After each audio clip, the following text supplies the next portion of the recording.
Assalamualaikum warahmatullahi wabarakatuh. Innal hamdalillah nahmaduhu wa nasta'inuhu wa nastahdihi wa nastaghfiruh wa na'udzu billahi min shururi anfusina wa min sayyiati a'malina. Man yahdihillahu fala mudilla lahu ومن يضلله فلا هادي له. أشهد أن لا إله إلا الله وحده لا شريك له وأشهد أن محمدا عبده ورسوله. يا أيها الذين آمنوا اتقوا الله وقولوا قولا سديدا يصلح لكم أعمالكم ويغفر لكم ذنوبكم ومن يطع الله ورسوله فقد فاز فوزا عظيما. الحمد لله الذي بنعمته تتم الصالحات. ربنا آتنا من لدنك رحمة وهيئ لنا من أمرنا رشدا. اللهم آت نفسي تقواها وزكيها وأنت خير من زكاها أنت وليها ومولاها. الحمد لله, syukur pada Allah Azza wa Jal kerana dengan rahmat dan juga limpah kurnia yang Allah Ta'ala berikan dapat kita bersama pada malam ni.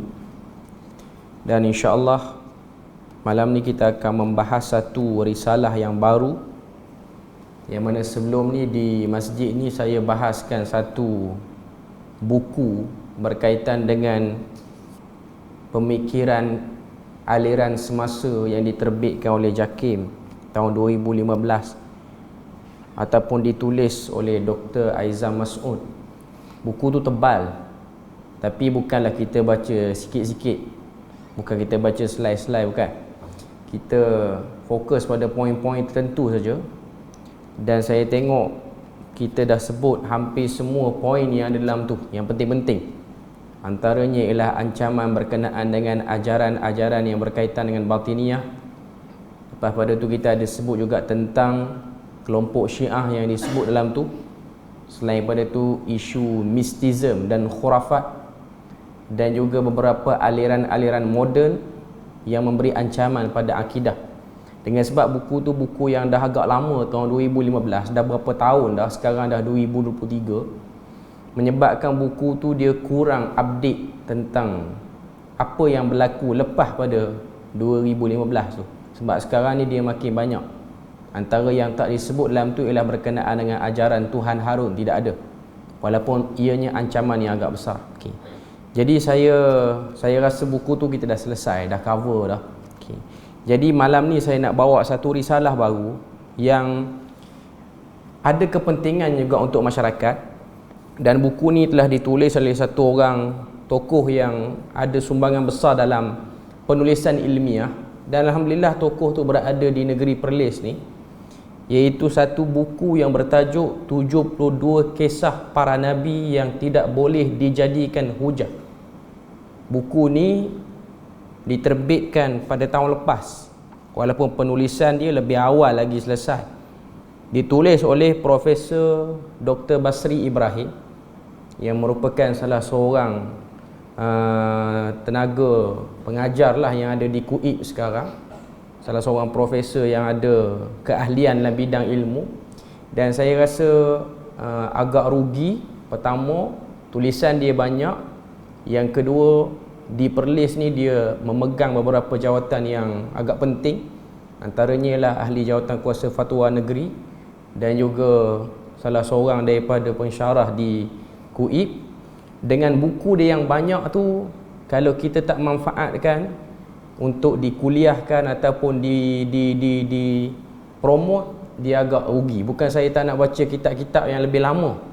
Kitab-kitab lama ni saya berikan kepada asatizah lain yang mungkin diorang dah biasa dengan kaedah tu. Saya lebih minat nak angkat isu-isu kontemporari. Okay. Buku ni ada merata dijual di semua kedai buku lah. Harga dia pun tak mahal, tak sampai RM30, RM28 je. Okay. Ada 72 kisah. Kalau kita nak cerita satu kuliah satu kisah kena ada 72 kuliah. Saya di sini kuliah sebulan sekali, setahun baru 12 kuliah. Tu belum tentu lagi kalau sibuk tak datang, jadi kurang pada 12. Tak boleh nak cover 12 tu. Okey. Jadi saya tengok kita kena ambil cerita-cerita yang penting daripada 72 ni. Dia ada dua bab, dua bahagian. Bab pertama ialah cerita-cerita yang sering orang sampaikan. Orang ni ialah penceramah lah, sebab yang nak bercerita di meja ni ialah penceramah yang ada kedudukan dalam masyarakat. Ianya bab pertama ialah cerita yang sebelum zahirnya Nabi Muhammad, sebelum lahir Nabi Muhammad. Okay. Bab yang kedua ialah cerita yang berkaitan dengan diri Nabi Muhammad tu sendiri. Diri Nabi Muhammad tu sendiri. Yang tu lagi banyak, bab yang kedua. Okay. Cuma dalam pendahuluan dia, saya nak sebut beberapa perkara sebab dia agak penting. Kenapa isu ini ataupun cerita tentang cerita-cerita yang selalu didengar oleh kebanyakan orang, sebab cerita tu datang daripada penceramah-penceramah, ustaz-ustaz ataupun orang-orang agama yang ada nama dan kedudukan, perlu dibuat, orang kata apa, semakan balik. Sebab pertama, cerita-cerita yang diceritakan tanpa ada kaedah penceritaan ataupun kaedah periwayatan yang betul akan menyebabkan cerita tu akan menjadi pahat kepada akidah masyarakat tu, khususnya orang Islam lah. Sebab setengah-setengah cerita tu dia membentuk kepercayaan, kefahaman dan mengganggu elemen-elemen penting dalam tauhid dan akidah, termasuklah elemen yang menjadi tunggak dalam akidah ni, bahkan dalam agama pun, iaitu isu berkaitan kenabian dan kerasulan. Macam dalam buku ni, untuk 8 kisah pertama saja, dia mention tentang cerita yang berlaku pada Nabi Adam dan keturunannya yang awal, khususnya cerita Habil dan Qabil. Itu 8 cerita pertama. Dan kita pun tengok dalam Quran sendiri, Allah Ta'ala pun bawa cerita Quran ni, cerita Nabi Adam dalam Quran ni. Kalau kita tengok tinjau dalam Quran ni, nama Nabi Adam ni kerap kali disebut. Lebih kurang 25 kali nama Nabi Adam disebut melalui 7 surah, bermula dengan Al-Baqarah sampailah surah Sad, duk cerita tentang Nabi Adam. Okay, cuma kalau kita tengok cerita Nabi Adam dalam Quran ni, ia banyak berfokus kepada konfrontasi. Konfrontasi ni maksud dia apa?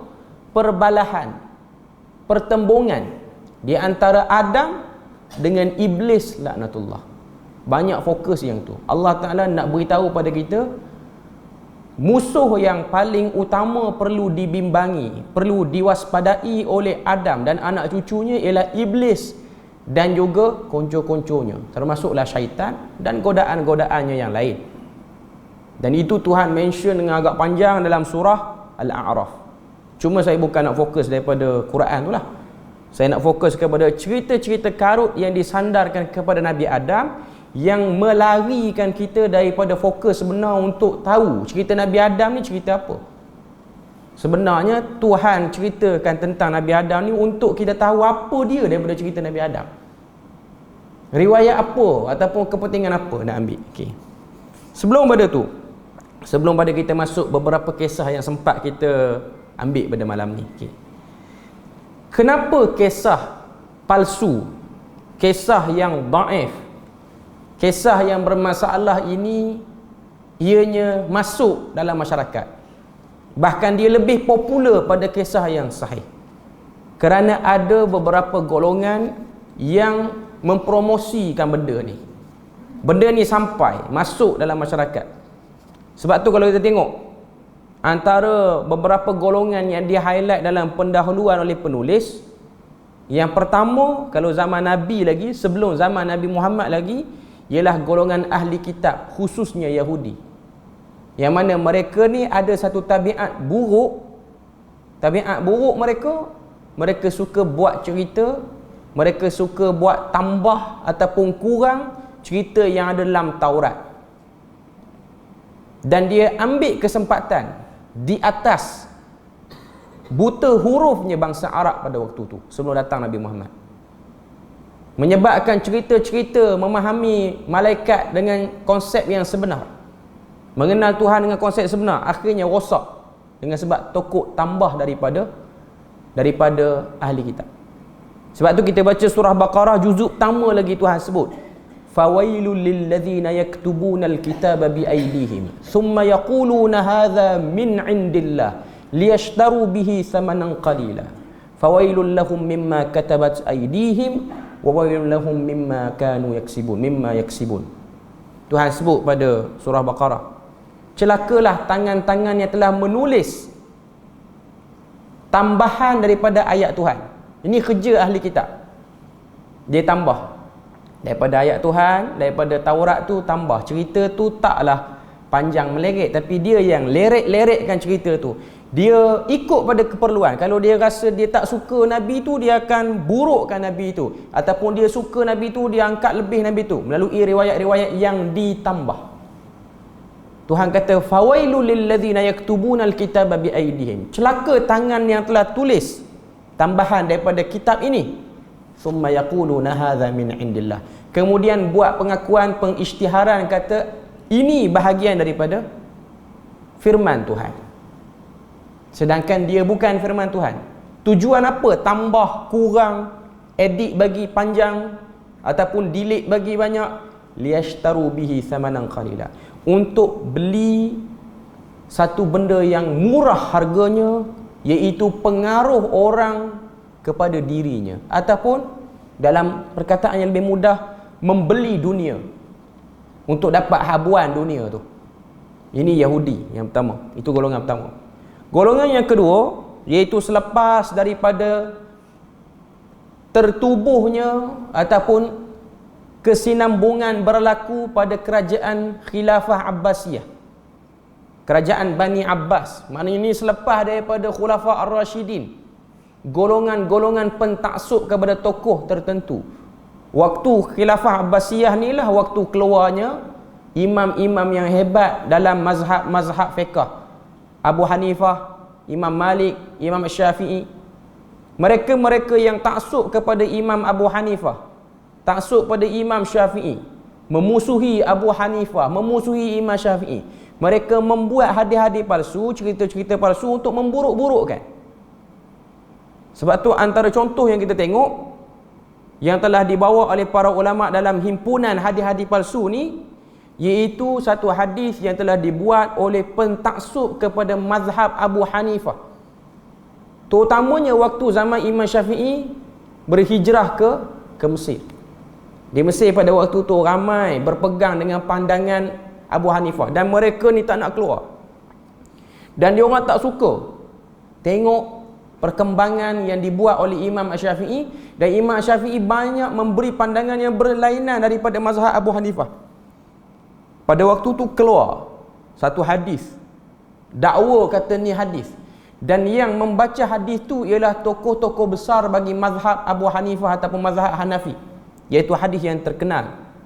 Didakwa kata Nabi pernah kata, saya khriju min ummati, akan keluar daripada umat aku satu orang asyaddun wa adarrun min dajjal, satu orang yang sangat dahsyat dan sangat memudaratkan berbanding Dajjal.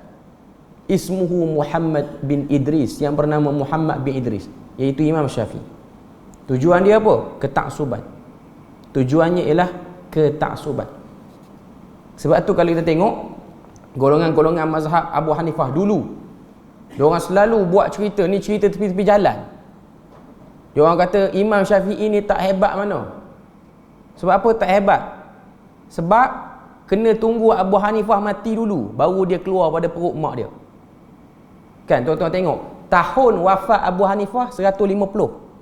Tahun yang sama juga lahir Imam Syafi'i. Tahun yang sama. Dia kata tengok Imam Syafi'i nak keluar pada mak dia, perut mak dia pun takut, kena tunggu Abu Hanifah mati dulu baru boleh keluar. Ini pentaksub punya cerita. Pentaksub punya cerita ni memang hebat pun. Dia orang boleh buat cerita memang sedap. Okey. Itu golongan pentaksub, dan ia berterusan sampai zaman kita pun. Macam zaman kita pun ada. Okey. Golongan ketiga ini yang diperangi oleh Ibnu Jauzi melalui kitab dia Talbis Iblis. Tukang cerita yang cukup ramai. Yang mana profession menjadi qusas, tukang cerita ni telah menyebabkan profession tu naik. Ramai orang nak jadi penceramah zaman tu. Imam Ibnu Jauzi ni tokoh yang hidup sekitar kurun ke-6 Hijrah. Dan dia pun sendiri seorang penceramah. Dia tulis kitab dia Talbis Iblis. Antara satu bab dalam kitab Talbis Iblis ni ialah Talbis Iblis ke atas du'at wal qussas, para penyeru dan juga para pencerita.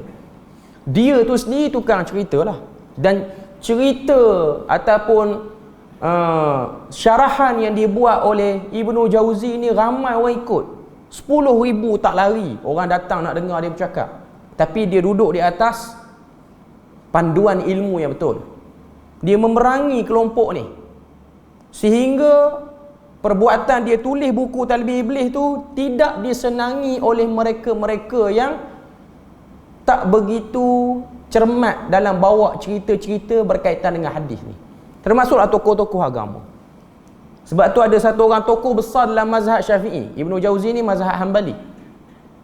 Tokoh besar dalam mazhab Syafi'i yang sezaman dengan Ibnu Jauzi, dia tak suka dengan kitab Talbis Iblis tu. Dia tulis satu kitab nama dia Talfis Iblis ala raddi Talbis Iblis. Ini kitab yang ditulis untuk lawan Talbis Iblis. Maksud dia lemahnya syaitan. Talbis Iblis tu maksudnya liciknya syaitan. Liciknya iblis lah. Syaitan dengan iblis ni, iblis lagi bos dia. Okay. Cuma Allah Ta'ala takdirkan kitab Talfis Iblis yang lawan Talbis Iblis tu tahun 2023 ni tak ada kitab tu. Bukan tahun 2023 ni, daripada dulu-dulu kita ada. Dia hanya kekal zaman kawan tu hidup je. Lepas tu tak ada orang nak cetak dah. Bahkan ada sebahagian ulama yang sezaman sempat tengok buku tu, dia kata yang dia kritik Ibnu Jauzi lost point, tak ada point. Tuhan tak takdirkan kitab tu sampai pada tempat kita. Yang sampai Talbis Iblis. Tuan-tuan tengok kuliah di Perlis ni banyak mana ustaz mengajar Talbis Iblis. Kitab tu sampai, kekal, diterjemahkan, diringkaskan ataupun dipanjangkan huraiannya. Okey. Itu golongan yang ketiga. Golongan yang keempat, ini tak dapat dinafikan, iaitu golongan zuhud dan juga golongan orang-orang saleh, ahli ibadah.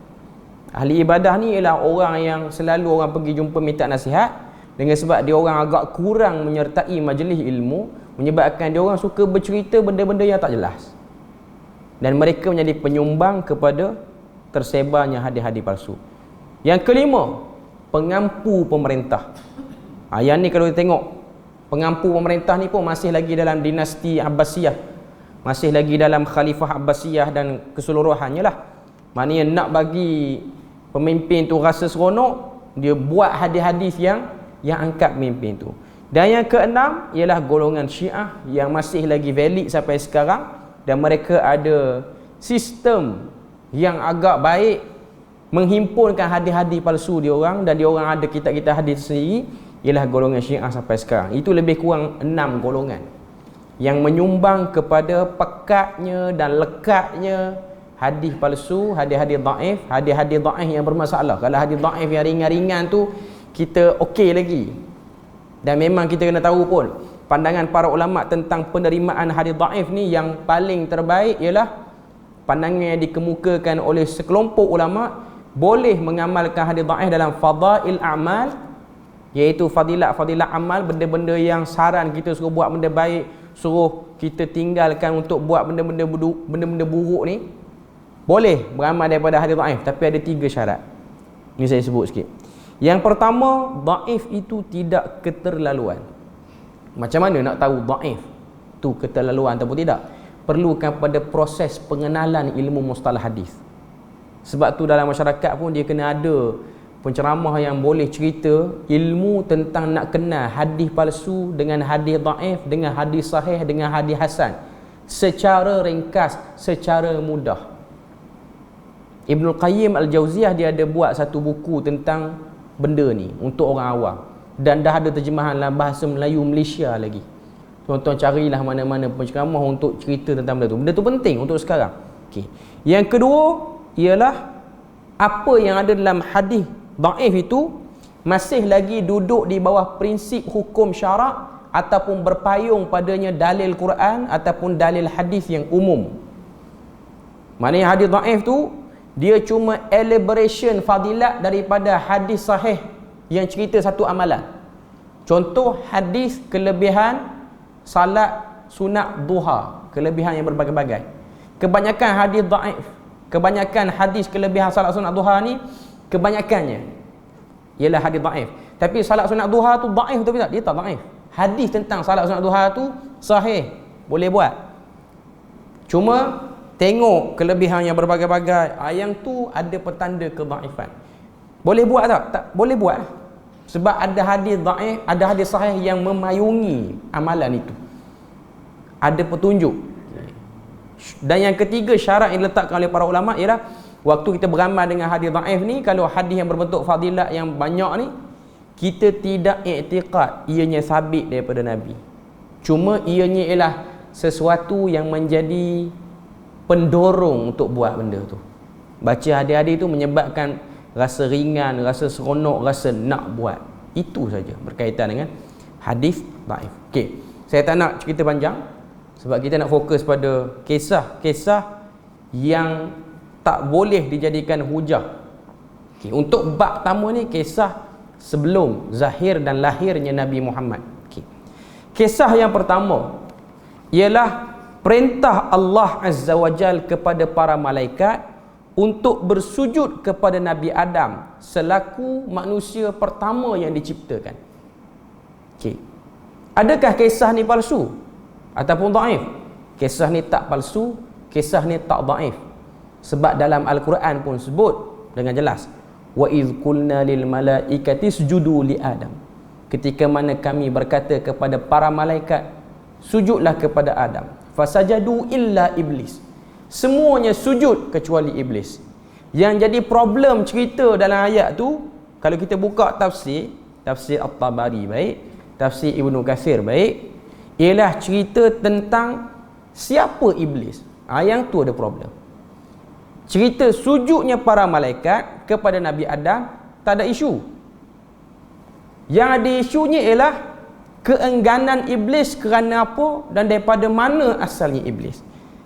Ramai penceramah memperkenalkan iblis ini ialah mantan malaikat. Ramai penceramah perkenalkan macam tu. Dia kata iblis ni dulu ialah malaikat, suka buat ibadat. Tidak ada permukaan di atas muka bumi ni melainkan pernah disujud oleh iblis sebelum dia dilaknat oleh Allah Ta'ala. Ni cerita yang sangat terkenal. Bahkan ada orang bawa cerita kata iblis ni sebelum dipanggil dengan iblis, namanya ialah Al-Harith. Nama dia. Ni riwayat yang sangat terkenal. Dan dia digolongkan dalam golongan malaikat. Tetapi penciptaan dia mimma rijim minna, daripada hujung api tu, api yang marak ujung dia tu. Tapi dia malaikat. Ni cerita tak betul ni, ni bukan cerita betul. Cerita tak betul. Okay. Ambil mana cerita tu? Cerita tu ambil dalam tafsir Ibnu Katsir. Ibnu Katsir ni dia cerita hadis palsu ke dalam tafsir dia? Ataupun dia cerita-cerita dhaif ke dalam tafsir dia? Dia memang bawa cerita tu, tapi kita tak faham cara tuan kitab tulis kitab macam mana. Itu problem dia. Okay. Sebab tu tafsir Ibnu Katsir sekarang, alhamdulillah, dia dah ada editing. Dia dah ada kata tambahan daripada editor. Maknanya editor tolong sebut cerita ni palsu. Adakah Ibn Katsir dia tak cerita tu palsu? Dia cerita. Cuma kita tak tahu macam mana dia cerita. Sebab tu nak baca satu kitab lama, kena tahu tuan kitab tu dia tulis kitab macam mana. Setiap ulama dia ada metodologi yang tersendiri dalam tulis buku. Dia tak boleh, dia bukan tulis macam tulis novel setulis-tulisnya. Dia ada cara dia. Sebab tu orang yang biasa baca kitab tafsir Ibnu Katsir ataupun nama originalnya ialah Tafsir Al-Quran Al-Azim. Tu nama asal yang tuan tulis tu bagi nama. Tapi orang lebih kenali dengan tafsir Ibn Kathir. Jual dekat kedai pun, tulis dekat kulit buku pun, tafsir Ibn Kathir. Nama betul dia ialah Tafsir Al-Quran Al-Azim. Buku yang dia tulis betul, yang tak ada tambahan daripada mana-mana editor, tak ada nota kaki, tak ada apa, yang bersih. Buku ni kalau kita baca sekali jalan je, kita tak akan faham Ibn Kathir nak cerita apa. Sebab apa? Sebab kita tak sezaman dengan dia, dan kita pun tak kenal nama perawi-perawi yang dia bawa untuk dia kuatkan riwayat-riwayat dia nak syarah satu ayat tu. Contoh ayat Quran tadi, wa idh qulna lil malaikati isjudu li Adam. Tu ayat dalam surah Baqarah. Dia pun syarah ayat tu. Dia kata qala sekian, qa haddatsana sekian, sekian. Nama orang tu dia detail satu. Semua nama ada. Semua nama dibawa dengan baik. Okey. Cuma sebab kita tak kenal nama-nama tu siapa orang dia. Yang ni lahir tahun bila, yang ni perawi okey. Lalu kita ingat itu ialah syarah kepada ayat Quran. Sebenarnya bukan. Sebenarnya Ibn Katsir sedang nak bawa riwayat-riwayat yang disalah erti oleh orang-orang yang mendengar tafsiran ayat tersebut. Okey. Saya baca sikit apa yang dia sebut sini. Okay. Dia kata sini, nama iblis itu ialah Al-Harith, yang telah bertugas sebagai penjaga khazanah syurga. Sebelum dia ni dimurkai oleh Allah Ta'ala, iblis ni diberi tanggungjawab menjaga khazanah syurga. Okay. Semua malaikat diciptakan daripada cahaya kecuali iblis, tapi dia masuk dalam kategori malaikat. Ini cerita palsu lah, cerita yang salah disandarkan. Okay. Kemudian dia kata, makhluk yang telah menghuni bumi sebelum manusia ialah jin. Ketika mana jin duduk atas muka bumi sebelum ada manusia, mereka duduk dan mereka telah buat kacau bilau, kerosakan, tumpah darah, mereka bergaduh sama mereka. Sehingga Allah Ta'ala utus malaikat untuk halau jin atas muka bumi ini, hapuskan etnik jin yang jahat. Dalam kumpulan tentera malaikat tu, iblis ada dalam tu. Sebelum nama iblis, namanya Al-Harith, dia duduk sekali. Dia juga menggempur jin-jin tu. Sama ada berperang sampai mati jin tu, ataupun jin tu dihalau ke pulau-pulau terpencil, duduk di tengah-tengah lautan, ataupun duduk di puncak-puncak gunung tertentu. Sebab tu orang kita dia ada satu kepercayaan, bila mana berada di tengah laut, bila mana berada di tengah hutan yang tebal, ataupun berada di mana-mana puncak bukit dan gunung, jaga-jaga. Situ tempat jin yang jahat berkeliaran. Adakah dakwaan itu betul? Jawapannya bergantung. Sebab ada hadis Nabi cerita tentang jin-jin yang memang ada kemampuan boleh masuk dalam laut, boleh masuk, dan dia mendiami kawasan itu. Yang terbang pun ada, yang duduk di kawasan-kawasan terpencil pun ada juga. Okay. Tapi adakah semua tempat macam tu? Tak boleh nak pastikan. Yang pastinya Tuhan sebut jin tu ada, dan ada kategori dia, baik dan jahat. Cuma Tuhan tak suruh kita sibukkan diri untuk tahu dia duduk di mana, perkampungan dia ni berapa hektar, kita nak gezek supaya kita tak kacau kawasan dia. Tak perlu. Cuma Nabi ajar nak curah air apa-apa kena baca ni, nak tidur tempat tidur kena sapu dulu apa semua. Itu semua ialah hirsan untuk jaga supaya tak kena perbuatan jin yang jahat tu. Maknanya bukanlah semestinya tengah hutan baru ada jin. Dalam rumah kita pun ada jin yang hari-hari kita duduk masuk tu. Bukanlah semestinya kena duduk atas puncak bukit gunung baru ada jin. Tak juga. Dalam rumah kita, atas katil kita, dalam tandas rumah kita, dalam kereta kita boleh ada. Cuma kita nak kena ataupun tak kena saja. Itu. Cuma poinnya ialah menggempur jin tu dibuat oleh para malaikat. Okay. Setelah iblis bersama dengan para malaikat berjaya menjalankan tugas, waktu tu ni mengikut riwayat ni, iblis ni dia rasa syok sendiri. Dia rasa dia hebat sebab dia dah berkawan dengan malaikat. Dia pula dapat tugas jaga syurga, jaga khazanah syurga. Waktu itulah Tuhan isytiharkan penciptaan Nabi Adam. Lalu dibuat Nabi Adam daripada rangka daripada Tanah yang diambil di bumi, dibuat bentuk macam patung. Tuhan biarkan patung Nabi Adam yang belum ditiupkan roh tu duduk dalam syurga dulu selama 40 hari. Waktu 40 hari tu, dengan sebab iblis ni dia belum kena kutukan lagi, dia boleh akses syurga. Dia masuk, dia tengok patung Nabi Adam. Besarlah patung Nabi Adam ni, 60 hasta. Itu saiz asal dia. 60 hasta ni bangunan 5 tingkat, 4 tingkat tak lari dah. Itu ketinggian asal Nabi Adam. Dia tengok ada lubang hidung, ada mulut. Mengikut riwayat ni, dengan kebolehan yang Tuhan beri pada iblis, dia masuk melalui mulut Nabi Adam. Ada riwayat kata masuk melalui hidung, dan dia keluar melalui lubang dubur. Lepas dia keluar, dia pun menung seorang diri. Dia kata, kemas aku lagi lah pada dia ni.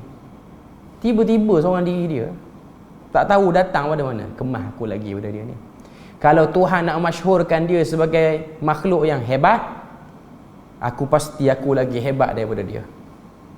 Kalau Tuhan nak jadikan dia makhluk terhebat, aku akan jatuhkan dia. Dia dah ada rasa iri. Waktu tu roh belum ditiupkan lagi. Roh belum ditiupkan lagi pada Nabi Adam. Yang ni ada hadis sahih yang menyokong, riwayat Muslim. Memang iblis sudah mengidam untuk merosakkan Adam. Dah ada. Waktu dia pergi buat lawatan, tinjau, tengok dulu. Dia punya prototype tak siap lagi. Dia punya prototype baru bentuk orang semua dah ada. Okay. Sehinggalah berdasarkan beberapa ayat dalam surah Al-Isra, Tuhan tiup roh kepada Nabi Adam. Bermula tiupan itu di kepala dulu, lalu Nabi Adam pun patung tu mulai bergerak, dan akhirnya setiap tiupan yang Tuhan tiup ke dalam tubuh Nabi Adam tu bertukar menjadi daging, urat, darah sekaligus. Sampailah kepada pusat Nabi Adam. Waktu tu Nabi Adam bersin. Ini ada riwayat sahih yang sokong.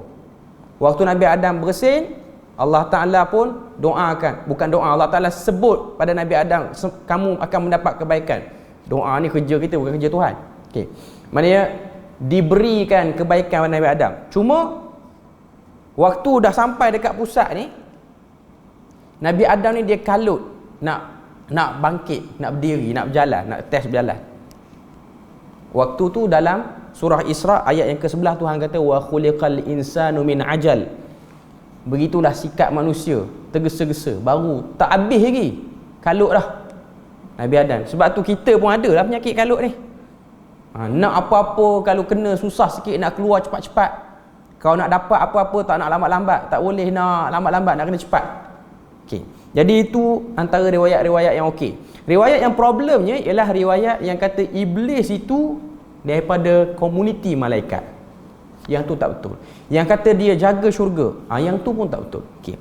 Dan itu jelas bertentangan dengan apa yang Tuhan sebut dalam surah Kahfi, bila mana Tuhan kata dalam surah Kahfi ayat 50, wa iz qulna lil malaikati isjudu li adama fasajadu illa iblis. Okey, sampai situ Tuhan pun cerita kana minal jin, tu ayat dia. Ayat 50 surah Kahfi, tuan-tuan boleh tanda. Tuhan kata iblis itu dia daripada bangsa jin. Riwayat yang kata iblis ni komuniti malaikat, semuanya tertolak dengan sebab ayat ni. Kana minal jin, dia jin, dia bukan malaikat. Tak boleh kata dia malaikat, sebab dia memang jin. Fafasaqu an amri rabbi, dan dia telah enggan terhadap arahan Tuhan untuk sujud pada Nabi Adam. Kerana apa? Hasad, dengki, iri hati yang datang tiba-tiba. Sebab dia daripada jin. Dia ialah kelompok yang menerima taklifan syurga, taklifan pahala dan juga dosa. Itu ialah asal bagi iblis. Dan tidak ada riwayat yang kuat menyebut nama iblis ni yang asalnya apa. Ada riwayat kata Al-Harith, ada riwayat kata Azazil. Itu semua riwayat-riwayat yang problem. Dan kita pun tak perlu nak kena tahu iblis ni nama betul dia apa. Nama yang didaftarkan sebenar-benarnya iblis ni apa. Tak perlu. Sebab Tuhan tak mention. Kamu perlu tahu dia musuh kamu. Itu yang Tuhan nak beritahu. Kenapa digelar dengan nama iblis? Sebab mari pada perkataan putus asa. Iblis mari pada perkataan ya's dalam bahasa Arab. Maksudnya satu perangai tak elok, cepat putus asa. Kat mana putus asanya iblis ni? Waktu Tuhan laknat dia tak ada rasa pun nak taubat pada Tuhan ke? Tak ada. Dia terus rasa laknat tu akan mengekalkan dia dalam neraka, akan menyebabkan dia selama-lamanya terkutuk. Tapi dalam masa yang sama dia masih lagi berani minta supaya diberi penangguhan kematian pada tempoh yang agak lama sampai sekarang lah. Dan Tuhan beri penangguhan itu. Dia berputus asa untuk dapat rahmat Tuhan, tapi untuk menyesatkan Adam, anak cucunya, semua keturunan Adam termasuk kita hari ni, dia tak pernah putus asa. Yang tu rajinnya lain macam. Sebab tu kita tengok perancangan iblis bersama dengan tentera dia, daripada syaitan, daripada kalangan jin, daripada kalangan manusia. Sebab kita kena tahu manusia pun bekerja untuk iblis. Sebab tu tuan-tuan pernah dengar dulu ada satu kelompok, ni saya pernah sebut dalam diskusi isu akidah kuliah tahun lepas, iaitu pada sekitar 1980-an negara kita digemparkan dengan satu kumpulan di kalangan remaja ni, dan dia berpusat di utara dulu, di Perak, iaitu kumpulan yang minat kepada something heavy metal yang digelar dengan nama black metal. Black metal ni apa dia? Black metal ni kalau kita nampak lebih kepada minat dengar muzik rock yang bingit, yang hingat lain macam tu. Okey. Sebenarnya dalam black metal ni dia ada banyak fraction, pecahan. Dalam bahasa Arab black metal disebut sebagai abidus syaitan, penyembah iblis.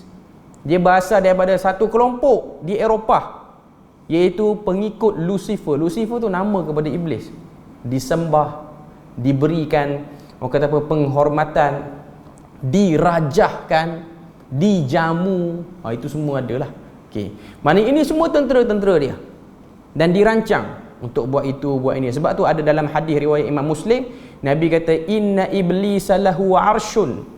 Iblis itu ada singgah sana di tengah laut. Nak tiru macam singgah sana Tuhan, nak tiru macam arash Tuhan. Sebab apa? Sebab dia nak buat perancangan. Dan ada musim-musim dia akan berkonfront, dia akan jumpa semua syaitan-syaitan ni.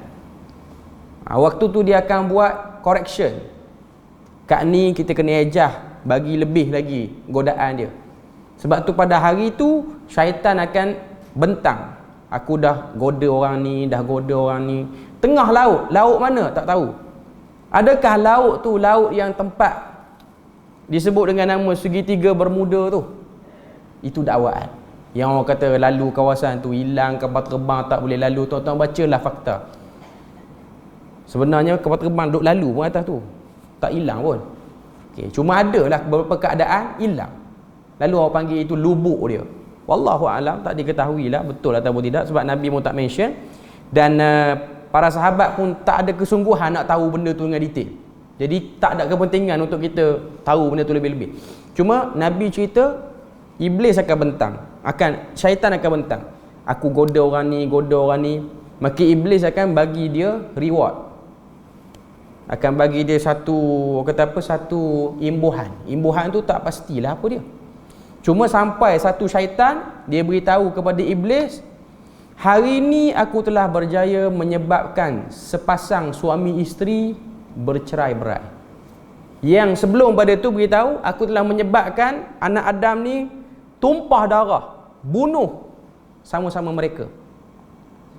Iblis kata, okey, buat kerja tu. Okey. Tapi sampai pada part yang boleh menyebabkan suami isteri ni bergaduh, tak ada mati pun, bercerai. Iblis sebut, ant, ni'ma ant. Kamu sebaik-baik iblis pada hari ini. Sebaik-baik syaitan pada hari ini. Maaf, bukan iblis. Dengan sebab kerja kamu buat ni A, antara reward yang kamu akan dapat, kamu boleh duduk di sebelah singgah sana lah, dia sebut sebelah kursi aku. Itulah reward yang dia dapat. Cuma nak kata syaitan Iblis sangat suka syaitan kalau dia boleh menyebabkan pasangan suami isteri bercerai-berai. Sebab tu ini benda yang kita kena tahu dan kita kena hati-hati, khususnya bagi orang yang berkahwin lah. Setiap kali berlaku krisis dalam rumah tangga, tolonglah ingat hadis ni. Teruk mana pun bergaduh dengan pasangan, jangan menangkan syaitan dalam hal ni. Melainkan kes-kes yang memang tak boleh dah nak ejah kiri kanan. Sebab kita kena tahu, cerai ni bukan haram. Dia ada dalam peruntukan hukum hakam nikah kahwin ni. Cuma bermudah-mudah untuk cerai pada benda-benda yang tak sepatutnya, yang tu tak boleh. Taklah kata haram, cuma nak katanya, tuan-tuan boleh bayang, Nabi cerita Iblis suka syaitan yang boleh menyebabkan pasangan suami isteri cerai-berai. Iblis bagi reward yang teratas kepada syaitan yang boleh buat benda ni. Nak tunjuk pada kita bahawasanya memang dalam berkahwin ni dia ada gelombang yang luar biasa. Dia akan ada waktu-waktu bergoncangnya itu. Orang yang kahwin dia akan tahu benda ni lah. Orang yang poligami lagi tahu apa isunya. Okay. Yang 2, 3, 4 ni lagi tahulah macam mana goncangannya tu. Okay. Tapi waktu goncangan tu berlaku, jangan menangkan syaitan. Sebab syaitan akan cucuk macam-macam kiri dan kanan, bagi akal, bagi kita terlintah benda-benda buruk, sama ada belah suami, belah isteri pun. Tapi kalau kata benda tu berat sangat, Islam benarkan peruntukan cerai tu ada. Sebab tu kita tengok Nabi sendiri ceraikan sebahagian para sahabat yang ada masalah rumah tangga. Tapi dia bukan kes yang tinggi. Taklah setahun sampai 50 datang mai jumpa Nabi. Bukan macam sekarang. Sekarang kes yang kecil-kecil je. Tak padan benda tu berlaku. Okay. Cuma nak katanya itu ialah dia punya tipu daya syaitan. Okay. Poinnya ialah Iblis bukan daripada komuniti malaikat. Para ulama telah menentang riwayat ni, dan dia memang ada dalam Ibn Kathir, ada juga dalam tafsir At-Tabari, dan asar ini ialah asar yang sangat lemah kerana ada satu orang perawi yang bernama Dhahhak bin Mazahim Al-Hilali. Sebab tu saya sebut tadi, baca buku kitab Ibn Kathir ni, Ibn Kathir akan datangkan nama perawi satu sampai dekat Dhahhak bin Mazahim Al-Hilali. Memang Ibn Kathir mention orang ni, tapi kita tak tahu dia ni siapa. Di sisi para ulama, terutamanya ulama yang mengkritik perawi-perawi yang bermasalah ni. Sebab kita tak sezaman dan kita tak biasa dengan ilmu ni. Sebab tu kita kena beli buku-buku yang ada suntingan daripada pentahqiq editor dia tu.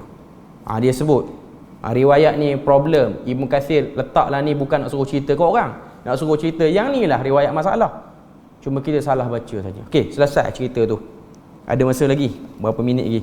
Cerita yang kedua, kisah Nabi Adam bertaubat. Yang ni pun ramai orang selalu dengar, bahkan membesar dengan cerita ni. Waktu Nabi Adam termakan pohon yang dilarang, Quran cerita, hadis Nabi pun mention tentang ni. Waktu Nabi Adam termakan, pada waktu tu tertanggallah pakaian dia dan juga isteri dia. Ini disebut dalam surah Al-A'raf. Okay. Riwayat yang daif, bahkan riwayat yang bermasalah ni, kalau kita tengok, Ibn Kathir pun ada sebut tentang riwayat ni. Sebab ada satu orang perawi yang problem tentang periwayatan ni. Nanti kita akan cerita siapa perawi itu. Waktu Nabi Adam termakan pohon yang terlarang, lalu Nabi Adam pun berdoa dengan doa yang berbunyi, Ya Allah, ya Tuhanku, aku mohon kepadamu keampunan ke atas dosaku dengan kebesaran Nabi Muhammad. Ini kita biasa dengar. Nabi Adam minta pada Tuhan supaya Tuhan ampun kesilapan dia tak sengaja makan pohon khuldi itu dengan kebesaran Nabi Muhammad. Lalu Allah Ta'ala pun tanya, ni riwayat tak betul, macam mana kamu kenal Muhammad sedangkan tak ada lagi Muhammad sekarang?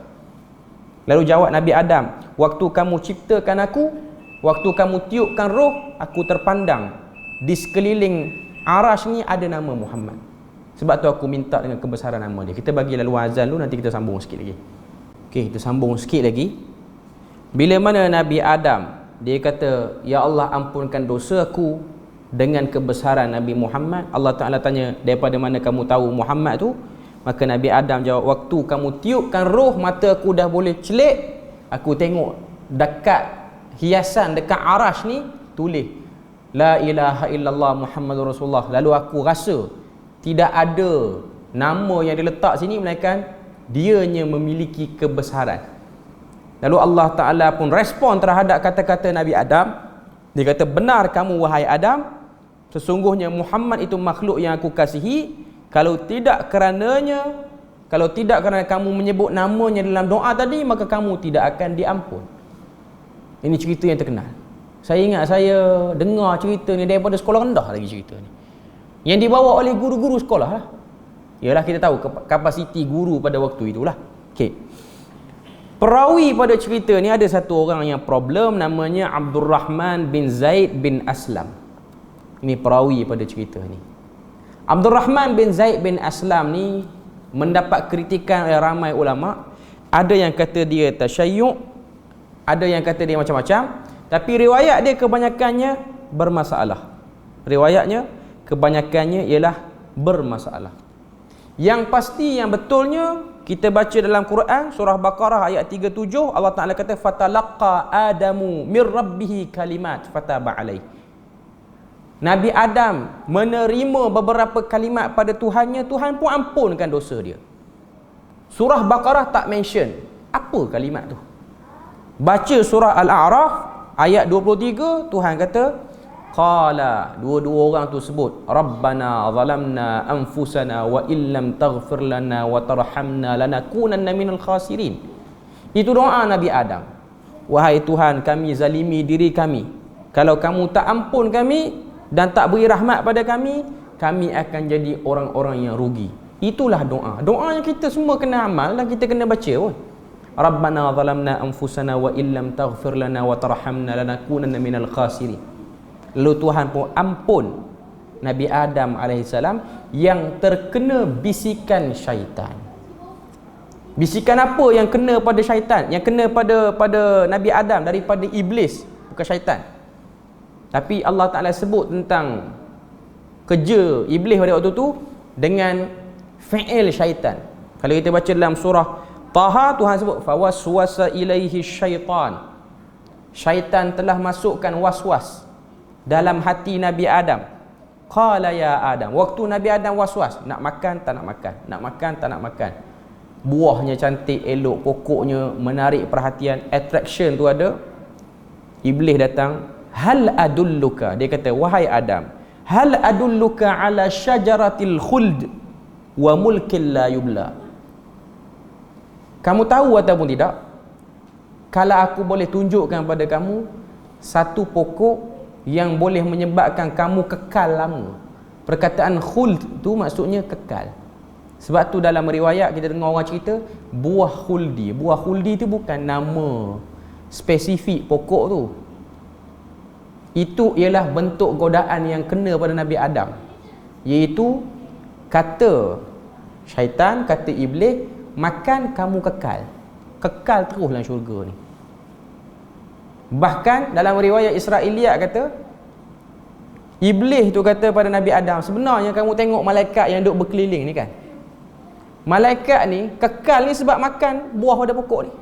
Sedangkan malaikat tak ada sifat makan dan minum ke? Dia kekal. Kalau kamu makan, kamu akan kekal. Dia was-was, akhirnya dia makan. Itu saja cerita dia. Okey. Poin terbesar yang saya nak sebut sebagai yang terakhir untuk kita tutup kisah yang kedua ni ialah fahami maksud sebenar cerita Nabi Adam ni ialah untuk faham bahaya iblis. Bahayanya iblis, dia sangat licik dalam memberikan godaan kepada anak cucu Adam. Termasuklah Adam sendiri pun berpengalaman terkena tipu dayanya.